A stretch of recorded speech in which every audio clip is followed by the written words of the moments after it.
All right, how is everybody doing on this SEC meddling and CPI nothing burger day? Good? Me too. This week is a dual stream week. I'm live tomorrow for the FOMC and the follow-up press conference, and then again for Beers and Bitcoin as usual at 8 p.m. Central and 9 p.m. Eastern on Friday. So let's get into the chart. We'll take a look at how the first half of this week is shaping up so far. I'll also get into my thoughts on the price action that we can expect tomorrow for the FOMC. Weekly chart here is looking kind of interesting. So far, the weekly MACD is just ever so slightly crossing into bearish territory here, but taking a look at just the price action, this slow grind down to the monthly support continues. It seems for right now, at least, that it's looking like people that were waiting for an entry at 25K might get it at this point on a tap or at least a wick.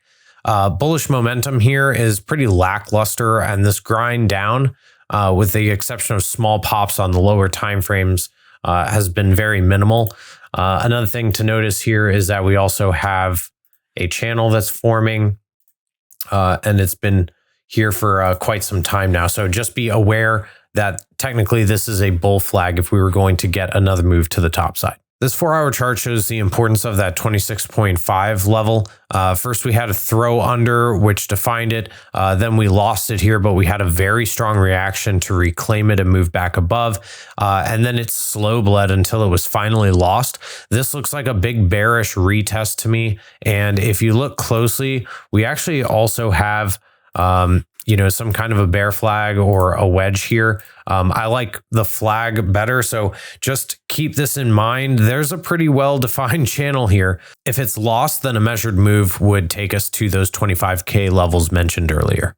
If we turn that stuff off real quick and just look at prior naked points of control, we still have this one below us at 24.8, which we're creeping closer and closer to.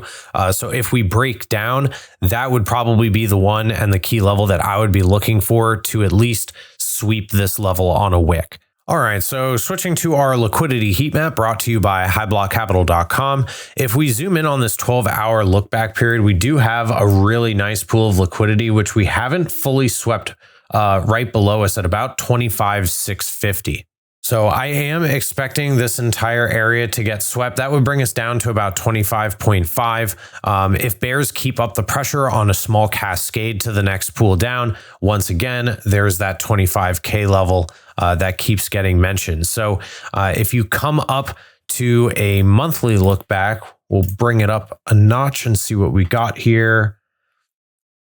Yep. And once again, that pretty much that whole 25K, ish area, this $1,000 range right here is lit up like a damn Christmas tree. So you can see how much has accumulated at these price levels.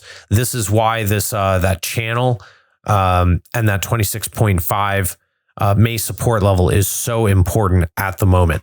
So if we really want to zoom into the nitty gritty and look at the individualized levels here, it's pretty much telling us the same thing. But what I want to highlight is that if you zoom in to this most recent move down, you can see all these green dots through here. This is a lot of knife catching going on here. All of these green dots are larger leveraged positions that were opened. So this could be heavy speculators betting on a pause from the Fed and the markets rallying because of that.